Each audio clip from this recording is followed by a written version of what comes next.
Hello once again. This is Matt Gilley, founder and strategy practice leader for Great Co-ops. I'm delighted that you're joining me for this second part of our series on preparing for disruption. In this brief presentation, I'll be discussing our firm's views on what electric co-ops need to be doing to prepare today for the disruptions on the horizon. The Great Co-ops team of professionals specializes in strategic planning and leadership development exclusively for America's electric cooperatives. You'll see my email and telephone number at the bottom of this first slide. Feel free to get in touch anytime by email, phone, or text message. I'd love to visit with you about your thoughts on the topics found in this presentation, your particular co-op's challenges, or anything else you'd like to discuss. In this presentation, I'll provide a brief overview of Part 1, then I'll turn to what we view as keys to success for co-ops in the future, namely adaptability and innovation capacity.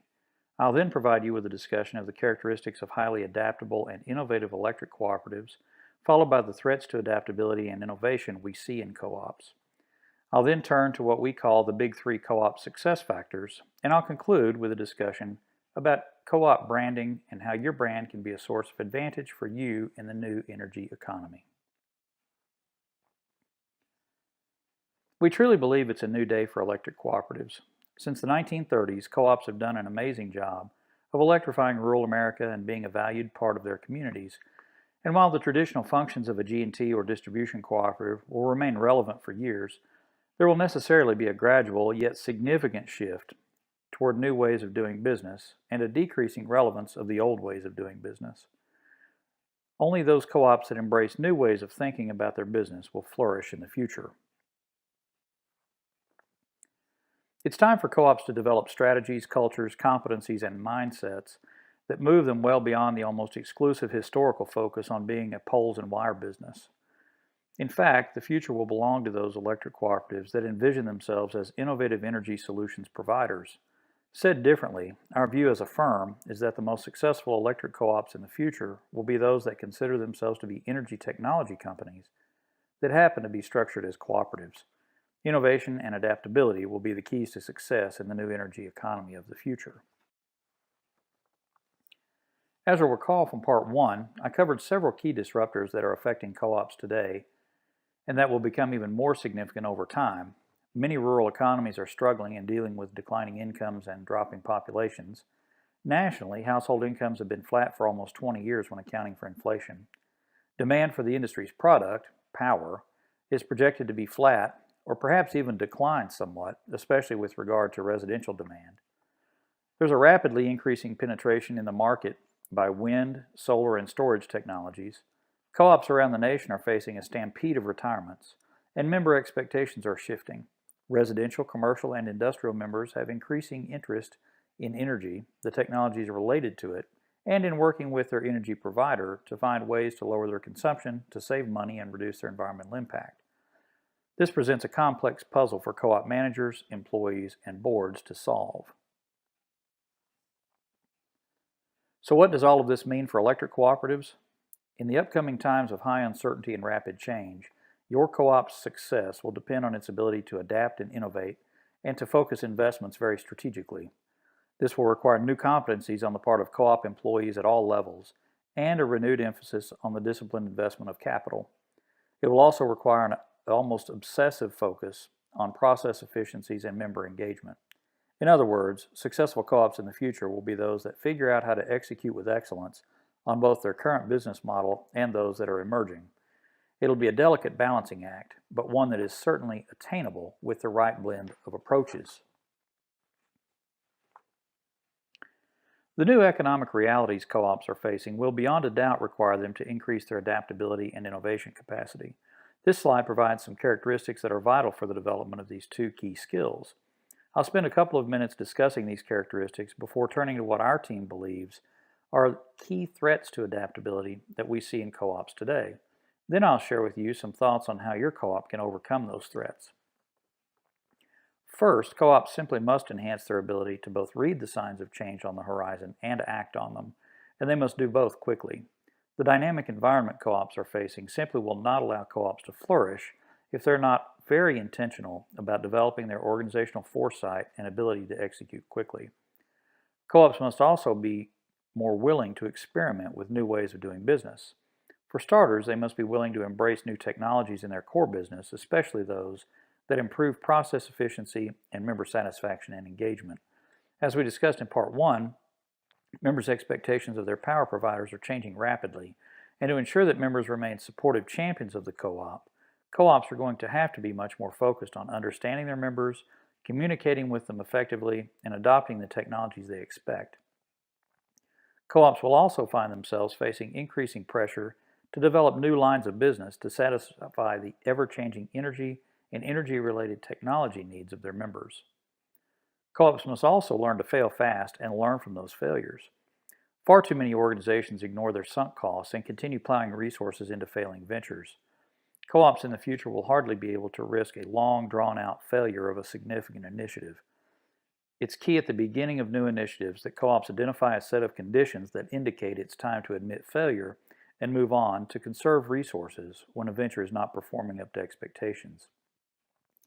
As important, they should have a clear focus on competitive intelligence, so to speak, by ensuring that they stay up to date on the innovations by other power providers, both within the co-op world and outside of it, and learn from the successes and failures of other organizations. It is, after all, much cheaper to learn from others' failures than our own. Of absolutely vital importance is the management of stakeholder relationships. Co-ops that survive the turbulence we're predicting will be those that have well-developed member engagement strategies that provide the co-op with vital insights into member engagement, satisfaction, and needs. Importantly, those member engagement strategies must also have a clear emphasis on communicating the co-op's value proposition and strategy for reducing costs, reducing environmental impact, improving service quality, and more.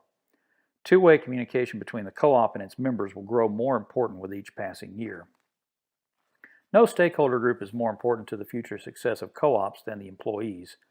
Co-op management must work hard to create a positive culture where employees are engaged and are free to unlock their innovation potential. To be honest, most co-ops don't place nearly enough emphasis on this, and it's the most important thing they can do right now. Adaptable and innovative co-ops are also those that place a heavy emphasis on collaboration. Collaboration within teams, between teams, across levels within the organization, and between other co-ops. Finally, and this is related to the previous point, the most adaptable and innovative co-ops in the future will be those that work hard to develop partnerships and search for insights well beyond the traditional co-op circles. They'll partner with equipment manufacturers, university research centers and business schools, energy efficiency consulting firms. The range of possible partnerships in the future is vast, and they are central to success. In short, the future will belong to those co-ops who get it right with regard to innovation and adaptability. I'd recommend pausing the presentation for a moment to consider how your co-op is positioned on each of these issues. While a full discussion of each of these threats is beyond the scope of this brief presentation, our 2 decades of work with co-ops have yielded clarity with regard to those issues at co-ops that threaten their ability to adapt and innovate. In fact, these will threaten a co-op's very existence in the future. First is people and culture. Talent acquisition, development, engagement, and retention, along with organizational culture, should be at the top of the list of priorities for virtually every CEO at a co-op today. In fact, it would be beneficial for co-op CEOs if they began considering themselves as the chief culture officer as well. Very few co-ops place enough emphasis on their people and culture to be prepared to succeed in the future we see coming. Of course, it's not just co-ops that have this weakness, it's organizations of all types. Regardless, to thrive in the future, people and culture will be a co-op's #1 asset, and they should be vigorously protected, nurtured, and enhanced like the valuable assets they are.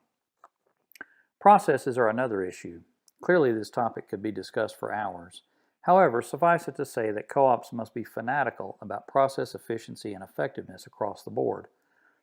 This will be key to appropriate stewardship of the members' resources, as well as to the co-op's ability to retain top talent and satisfy member expectations.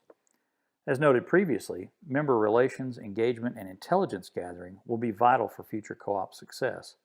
It's been our experience that few co-ops have a complete enough strategy in this regard that will allow them to thrive in the future. The same goes for strategic planning processes, or what we call the co-op's strategic architecture. Never before in the history of this industry has effective strategic planning been more important. and rare is the co-op that has this completely nailed down. We certainly understand why this is the case. Co-op leaders have extraordinarily challenging jobs that require them to constantly fight today's fires. By necessity, the focus on strategic planning and creating a vision for the future takes a back seat. This situation simply cannot continue in the future. The emerging energy reality will require highly strategy-focused co-op leadership. Otherwise, their co-ops will almost surely descend into irrelevance.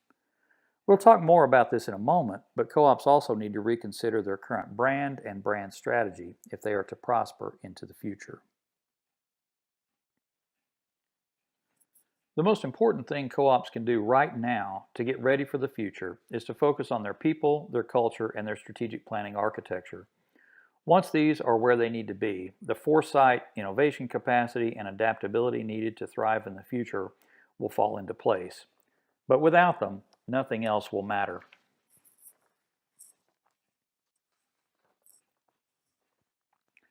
Co-op leaders must start today learning all they can about their people, what drives them, their level of commitment to the organization, their thoughts on processes and policies, their satisfaction and engagement, their views on the future of the industry, and much more.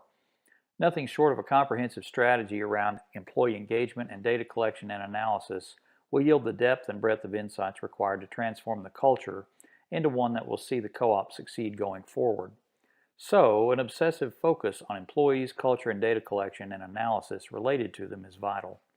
Our team has significant experience in this area, and we'd be happy to talk with you about the best ways to proceed at your co-op. We also have a number of really good proprietary culture and people-related metrics available. As I noted earlier, it's incredibly important that co-ops have an advanced, comprehensive approach to strategic planning and analysis. This would include a clear articulation of the co-op's core values, vision, mission, priorities, goals, and initiatives. Moreover, a comprehensive approach to performance management using an enhanced balanced scorecard approach is necessary, as is the development and consistent use of a performance dashboard. I'd be delighted to visit with you anytime about how your co-op can enhance its level of effectiveness in strategic planning and performance management. One last comment about your strategic planning process. It's not enough to develop these processes. They must also be widely communicated to members, employees, and key community leaders. I've learned over the years that one of the most important aspects of a strategic plan is that it must inspire others, and in particular members and employees. Truly inspiring and well-communicated strategic plans can transform an organization's culture, boost employee engagement, drive higher levels of employee, member, and board confidence in management, and dramatically improve a co-op's performance. So, communication around your strategic plan is important today, and it will only grow more important as time goes on.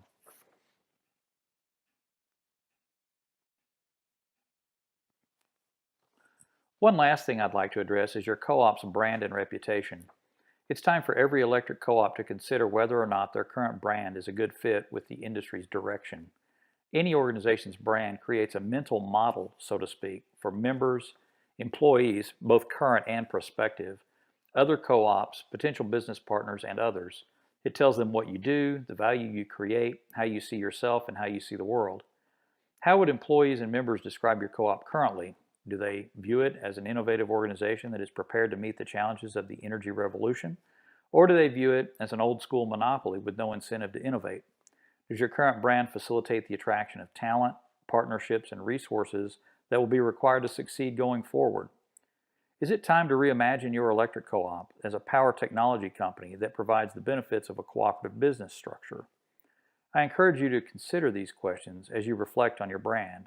And if you'd like to visit with us about how you can begin moving your co-op's brand in a new direction, we'd be happy to set up a call.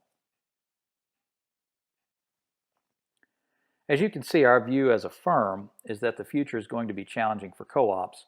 However, there's no doubt that co-ops focusing on their people, their culture, their strategy, and their brand will flourish.